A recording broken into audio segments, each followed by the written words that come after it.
TV19 news की report के मुताबिक मुजफ्फरगढ़ आलमी यौम बराए इंसदादे पोलियो के सिलसिले में मुजफ्फरगढ़ में तकरीब डिप्टी कमिश्नर कुर्रतुल ऐन मेमन और पार्लिमानी सेक्रेटरी बराए हायर एजुकेशन मोहम्मद अजमल खान चांडिया की शिरकत। आज का उन्वान पोलियो वर्कर के नाम कौम का सलाम था। डिप्टी कमिश्नर कुर्रतुल ऐन मेमन और पार्लिमानी सेक्रेटरी मोहम्मद अजमल खान चांडिया ने पोलियो वर्कर्स को सलाम पेश किया। हम सब ने मिलकर पोलियो के खिलाफ काम करना है और इससे निजात हासिल करनी है। डिप्टी कमिश्नर कुर्रतुल ऐन मेमन, ये अमर काबिल अफसोस है, हम अभी तक पोलियो का खात्मा नहीं कर सके। हुकूमत और मुतलका इदारे मिलकर पोलियो जैसे मूजी मर्ज के खात्मे के लिए काम कर रहे हैं।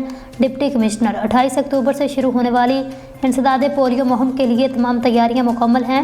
इंसदादे पोलियो मुहिम के 100% कामयाबी के लिए अवाम का साथ ज़रूरी है। डिप्टी कमिश्नर, मुल्क से पोलियो के मुकम्मल खात्मे के लिए हुकूमत और सिविल सोसाइटी अपना मस्बत किरदार अदा कर रही है। पार्लिमानी सेक्रेटरी हायर एजुकेशन, इंसदादे पोलियो मुहिम का कामयाब बनाने के लिए अवाम में शऊर आगाही पैदा करने की ज़रूरत है।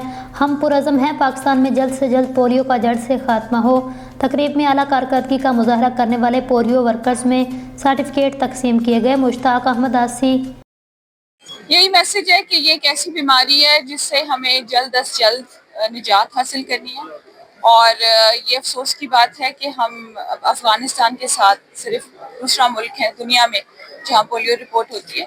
और पाकिस्तान की गवर्नमेंट, पाकिस्तान के लोग, हम सब को मिलकर इसे जल्द अज जल्द निजात हासिल करने की ज़रूरत है। और जो हुकूमती जितने भी ज़िम्मेदारान हैं वो इस जिम्मेदारी को बड़े अच्छे तरीके से समझते हैं। इसीलिए आज वर्ल्ड पोलियो डे में हम शामिल हुए। हमारा जो ज़िला है उसमें प्रिपेयर्डनेस के हवाले से भी हम तैयार हैं। कैंपेन इंशाल्लाह 28 को स्टार्ट होने जा रही है। जो अवाम है वो तमाम वालिदैन, आपके इस फोरम से मैं उन सबसे रिक्वेस्ट करूँगी कि वो हमारे साथ ताउन करें, अपने बच्चों को कतरे पिलाएं और इस बीमारी को जड़ से उखाड़ने में हमारी मदद करें। Thank you.